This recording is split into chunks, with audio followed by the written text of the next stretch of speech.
Hi guys, update naman tayo sa mga kaganapan dito sa loob ng bahay. At ang ginawa na namin this time is we remove the wallpaper na nakadikit dito. Usually mga rooms kasi dito is may mga nakadikit na wallpaper. Gumamit pala kami nitong ruler para mabutas yung mga wallpaper bago namin isprayhan ng tubig with the mix of wallpaper remover. At inuna nga namin itong living room dahil ito yung pinakamalaki at ito din yung pinakamatagal na tapos. Pinakamatagal siya dahil sobrang madikit yung wallpaper dito at alam nyo ba 3 layer lang naman na wallpaper ang pinagdikit nila dito. Siguro yung dating may-ari ay nagtitipid kaya yung old wallpaper ay dinikitan na lang ng bago. Syempre, it's less work at less din yung payment na babayaran niya. But for us now, we don't like the wallpaper na nakadikit dito dahil sobrang old na nga ito. Kaya doble talaga yung aming trabaho. Naglinis din pala ako dito sa aming hallway dahil dito kami matutulog ngayon and itong hallway is nandito yung aming toilet. Sobrang busy ko nga sa garden namin. Marami pa talaga akong gagawin dito sa loob. Katulad ng paglilinis at pagmamap dito. Tuwang-tuwa nga ako nung matapos ko itong linisan dahil sobrang ganda pala nito kapag nalinis na. So ganito na nga yung nangyari dito sa living room. Kapag na-peel off mo na yung unang layer ng wallpaper is madali lang. Pero yung sunod na layer ay nako, sobrang tagal tanggalin. Na-sprayhan na nga ito ng wallpaper remover pero kailangan mo talaga itong kuskusin ng maigi. At ito naman yung nangyayari kapag nadaanan siya ng ruler at inisprayhan na siya. Kusang bumubuka yung surface ng first layer ng wallpaper. Dahil luma nga itong bahay, madami pa talagang kailangan trabahuin dito at syempre gusto din namin na pagandahin ito. And share ko lang, this house was first built in 1920s pa. It's already 100 years pero ilang beses na din itong na-renovate. Kaya yung mga ibang part dito sa bahay ay mga bago na talaga. Katulad dito sa aming kitchen at saka sa bathroom, bagong renovate talaga yun. At kahit luma na ang mga bahay dito sa Germany, iba talaga yung mga foundation at iba talaga yung pagkagawa nila ng mga bahay dito kaysa sa atin sa Pilipinas. At may nagtatanong din kung bakit nga ba kami bumili ng lumang bahay at bakit hindi bagong bahay na lang yung binili namin. Unang-una, nagdidepende din yun sa finances namin. Syempre, kung ano lang yung amount ng finances namin, yun lang yung bahay na mabibili namin. And dito sa Germany, sobrang mahal talaga. At syempre, kahit saan pa, sobrang mahal talaga yung magpapagawa ng bagong bahay. Alam nyo mga sis, hindi na importante kung luma or bago ba yung bahay na mabibili namin. Ang importante ay meron kaming malilipatan at meron kaming matatawag na sarili naming bahay. Kahit luma na itong bahay na ito ay maganda pa din naman at malaki din ang possibility na gaganda pa ito kapag i-renovate. Hindi din one-time renovation ang gagawin namin dito, paunti-unti lang muna. Yun nga lang major na pagpapaganda kagaya dito sa living room na tinanggal namin itong wallpaper tapos pinturahan namin ito. Kung makikita nyo yung sahig, may part dyan na walang floor, kailangan din namin yang gawin. Itong floor na nandito na hindi ko na yan tatanggalin. Maganda pa kasi ito at mamahaling laminate floor din ang ginamit nila dito. Konting linis lang talaga ito tapos i-map ay para na talaga yan siyang bago katulad doon sa hallway. Dito nga kami natulog kagabi dahil nag-overtime kami sa pagtanggal ng wallpaper. And this is the next day already. Late na kaming gumising dyan dahil late na din kaming natulog kagabi. First time din namin matulog dito and so far maganda din yung aming tulog. Dito naman sa guest room kung nakikita nyo yan, wallpaper din yung mga wall niyan pero ito yung last na gagawin namin dahil ito nga yung ginagamit namin na tulugan. Every time na dito kami natutulog like weekend dahil marami kaming ginagawa, dito kami natutulog. By now kasi hindi pa muna kami makakalipat habang hindi pa natatapos yung mga renovation or pagpapakanda na ginagawa namin. At after kong maglinis at tupiin yung pinagtulugan namin ay diretso naman ako dito sa aming garden. Worth it talaga yung first morning namin dito sa bahay kahit late na kami gumising dahil nakakapagmuni-muni ako dito sa garden. Talagang iba yung feelings dahil nga matagal kaming tumira sa apartment at nung sa apartment kami hindi naman namin ito nagagawa. Sana nga lang mag-survive itong mga itinanim ko dito na mga halaman dahil ngayong taon paiba-iba yung weather talaga dito sa Germany. Nung nakaraang taon by this time mainit na dito pero ngayong taon talagang lumalamig pa at kung magpapatuloy ang ganitong weather naku kawawa talaga itong mga pananim ko dito.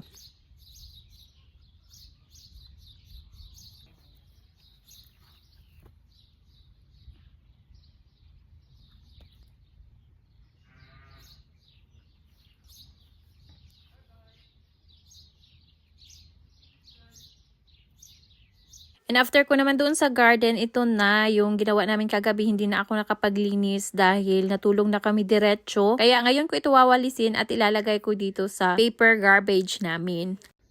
So good morning guys. Update pala dito sa aming ginawa kagabi. Late na kami nga natulog kagabi. Alauna na.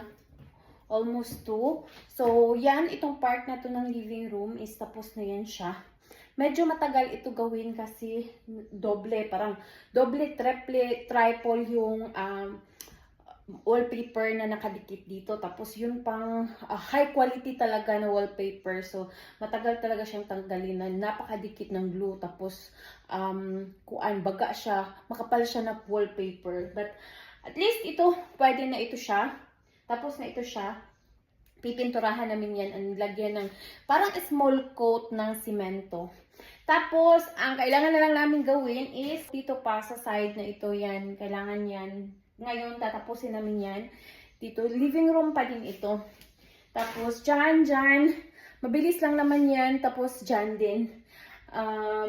Dahil yung first layer ng wallpaper natanggal na. Kapag ma-sprayhan yan siya, mabilis lang yan siya. Gumamit pala kami ng parang solution for pangtanggal ng wallpaper. Ito, Craft. Nabili namin ito sa hardware. Craft, tapeten abluser. Mag-loosen ang wallpaper. So, ang gagawin ko muna, hindi pa kami nakapag-almusal dahil bumili pa si asawa ng breakfast. Ang gagawin ko muna is lilinisin ko muna ito para mamaya pag magpatuloy kami is malinis na ito sa baba. Tapos yun naman ang lilinisin ko mamaya.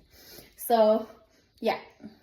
Fast forward, magna-night shift na naman kami ngayon dahil the whole afternoon is natulog lang kami. Nasobrahan din naman talaga yung magandang tulog namin dito. Napaka-peaceful kasi talaga dito kapag magpapahinga ka, ibon lang talaga yung maririnig mo. Kaya ayun, napaganda yung tulog namin. Tatapusin talaga namin ito dito ngayon sa living room kahit late na naman kaming matulog dahil bukas, yung ibang room na naman yung tatanggalan namin ng wallpaper. May 2 room pa kasi doon sa taas na meron ding mga nakadikit na wallpaper and hopefully hindi ganito kahirap tanggalin. May mga room naman din kagaya dito sa living room, sa kitchen namin at yung ibang part doon sa hallway. Pati na rin yung isang room sa taas na walang nakadikit na mga wallpaper. What time now? 12:53.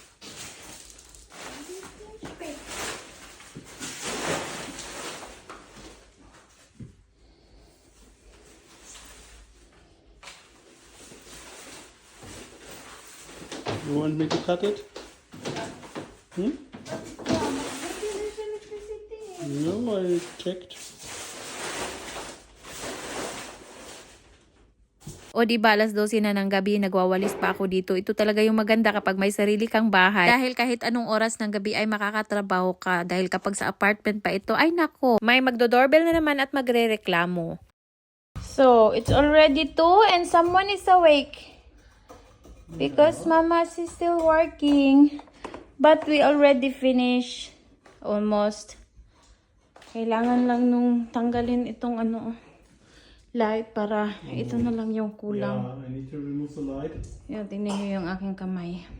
And 2:00 na nang. It's already 2 and we still awake. And someone wake up. Wake up. Ay. maybe you So- want water. Mama will get finished. And also all the paper is also here. Yeah, we clean already. We also clean a little everything, most of the paper. And meron pang mga naiwan na maliliit. And yeah. Andiyan lang muna for our house update. Thank you so much for watching. Bye!